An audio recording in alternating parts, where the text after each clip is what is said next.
It is the duty of my government to protect the poor people. So whatever this deed is being done under the government has already set right. We are making an ordinance. We are just working out. We'll give more powers to the police officer. We'll curb these activities, and they can't exploit the people. So they are taking law into their own hands, which is false. So we are taking action on it. So the union ಎಚ್ಚರಿಕೆ ಕೊಟ್ಟರು ನಿಲ್ತಾ ಇಲ್ಲ sir, ಕಿರುಕುಳ ಕೊಡೋದು. ನಮ್ಮ ಸರ್ಕಾರ ಯಾರು ಅನೇಕ FIRಗಳಾಗಿದೆ. ಬೀದರು, ಬೆಳಗಾಮು, ಮೈಸೂರು, ಬೆಂಗಳೂರು, ರಾಮನಗರ ಎಲ್ಲ ಕಡೆನೂ ಕೂಡ ಆಗಿದೆ. ಎಲ್ಲದಕ್ಕೂ ಕೂಡ ಪರಿಶೀಲನೆ ಮಾಡಲಿಕ್ಕೆ ಈಗಾಗಲೇ ನಮ್ಮ ಮುಖ್ಯಮಂತ್ರಿಗಳು ಆದೇಶ ನೀಡಿದ್ದಾರೆ. ಕೋಆಪರೇಷನ್ ಮಿನಿಸ್ಟರ್ ಕೂಡ ಅವ್ರಿಗೆ ಅವ್ರ ಇಲಾಖೆಗೆ ಸಂಬಂಧಪಟ್ಟಂತೆ ಏನಿದೆ ಅದಕ್ಕೂ ಕೂಡ ಮಾಡಿದೆ. ಈಗ ಆದೇಶ, ಈಗ ಆರ್ಡಿನೆನ್ಸ್ ರೆಡಿಯಾಗಿದೆ. ಈಗ ಕೂಡಲೇ ಚೀಫ್ ಮಿನಿಸ್ಟರ್ ಕೂಡ ಸದ್ಯದಲ್ಲೇ ಇವತ್ತು ನಾಳೆಲೆ ಗವರ್ನರ್ಗೆ ಹೋಗ್ತಾ ಇದೆ. ನಮ್ಮ ಬಡವ್ರನ್ನ ರಕ್ಷಣೆ ಮಾಡಬೇಕು, ಹಾಗಂತ ಅವ್ರಿಗೆಲ್ಲ ಎಕ್ಸ್ಪ್ಲಾಟ್ ಮಾಡ್ಲಿಕ್ಕೆ ಸಾಧ್ಯ ಇಲ್ಲ. ಬಡ್ಡಿ ಥರದಲ್ಲಿ ಈಗ ಮೀಟರ್ ಬಡ್ಡಿ, ಆ ಬಡ್ಡಿ, ಈ ಬಡ್ಡಿ ಮಾಡಿಕೊಂಡು ರೌಡಿಗಳನ್ನ ಬಿಟ್ಬಿಟ್ಟು ಎದರಿಸಿ ಮಾಡಿ ಇವೆಲ್ಲ ನಡೀತಾ ಇರೋದು ನಮ್ಮ ಗಮನಕ್ಕೆ ಬಂದಿದೆ. ಪ್ರತಿ ಜಿಲ್ಲಾ ಕಚೇರಿಯಲ್ಲೂ ಕೂಡ ಒಂದು ಹೆಲ್ಪ್ಲೈನ್ ಕೂಡ ನಾವು ಮಾಡಿದ್ದೀವಿ.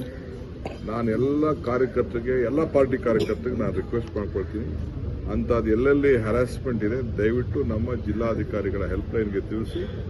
ನಮ್ಮ ಪೊಲೀಸ್ ಅಧಿಕಾರಿಗಳು ಮತ್ತು ನಮ್ಮ ಡೆಪ್ಟಿ ಕಮಿಷನರ್ಸು ಸದ್ಯದಲ್ಲೇ ಚೀಫ್ ಮಿನಿಸ್ಟರ್ದು ಸ್ವಲ್ಪ ರೆಸ್ಟ್ ಒಂದೆರಡು ದಿನ ಆದಮೇಲೆ SP DC ಒಂದು ಪ್ರತ್ಯೇಕವಾದಂಥ ಸಭೆನೂ ಕೂಡ ನಡೆಸಬೇಕು ಅನ್ನೋದು ಕೂಡ ನಾವೆಲ್ಲ ಚಿಂತನೆ ಮಾಡಿದ್ದೀವಿ. ಇದಕ್ಕೇನು ಬೇಕೋ ನಾವು ರಕ್ಷಣೆಯನ್ನು ನಾವು ಮಾಡ್ತೀವಿ. ಆರ್ಡಿನೆನ್ಸ್ ಆದಷ್ಟು ಜಲ್ದಿ ಹೋಗ್ತದೆ. ಕ್ಯಾಬಿನೆಟ್ ಅಲ್ಲಿ ಮೊನ್ನೆ ಎಲ್ಲ ತೀರ್ಮಾನ ಮಾಡಿದ್ದೀವಿ.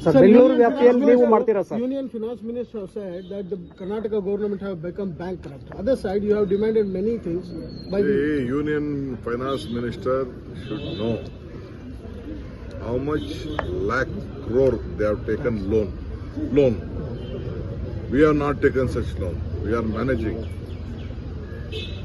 Honorable Prime Minister said that when we gave this guarantee, 5 guarantee ಕೊಟ್ಟಾಗ ನಮ್ಗೆಲ್ಲ ಅವ್ರು ಹೇಳ್ತಾ ಇದ್ರು ಅವರು ದಿವಾಳಿ ಆಗೋಗ್ಬಿಡ್ತದೆ ಅಂತ ಹೇಳ್ತಾ ಇದ್ರು.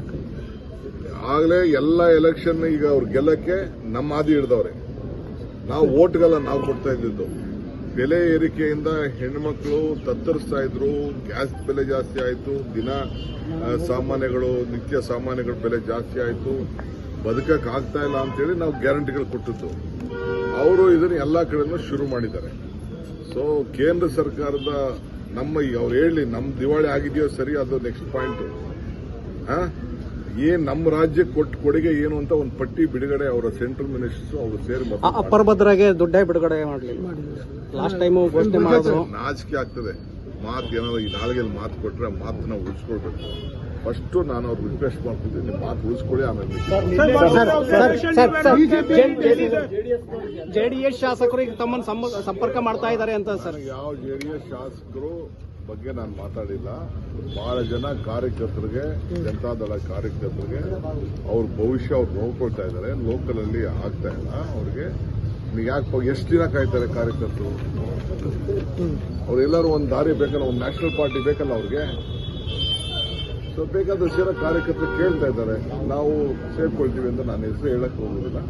ಪಾಪ ಕಾರ್ಯಕರ್ತರಿಗೆ ಜಾತ್ಯತೀತ ತತ್ವ ಇರುವಂತಹ ಪಕ್ಷಕ್ಕೆ ಒಂದು ಇರಬೇಕು, ನ್ಯಾಷನಲ್ ಪಾರ್ಟಿ ಇರಬೇಕು ಅಂತ ಬಯಸೋಕೆ ಬನ್ನಿ ಒಟ್ಟಿಗೆ ಸೇರಿ ಕೆಲಸ ಮಾಡೋಣ ಅಂತ ಕರೆದಿದ್ದೀನಿ.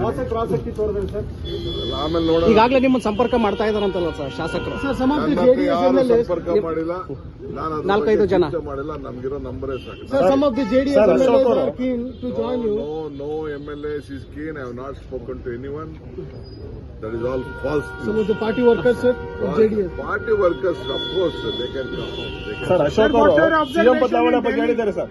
ಸಿಎಂ ಬದಲಾವಣೆ ಬಗ್ಗೆ ಅಶೋಕ್ ಅವರು ಹೇಳಿದ್ದಾರೆ. ನವೆಂಬರ್ 15-16 ಅಂತ ಡೇಟ್ ಕೂಡ ಫಿಕ್ಸ್ ಮಾಡ್ಕೊಂಡಿದ್ದಾರೆ. ಇದು ಅಸ್ಟ್ರಾಲಜಿ ಬಗ್ಗೆ ಸ್ವಲ್ಪ ಚಟ ಇದೆ. ಅವರು ಬೋರ್ಡ್ ಹಾಕೊಂಡಿದ್ದಾರೆ. ನಾನು ಟೈಮ್ ತಗೊಂಡು ನಾನು ಶಾಸಕರಿಗೆ ಹೋಗ್ಬಿಡ್ತೀನಿ.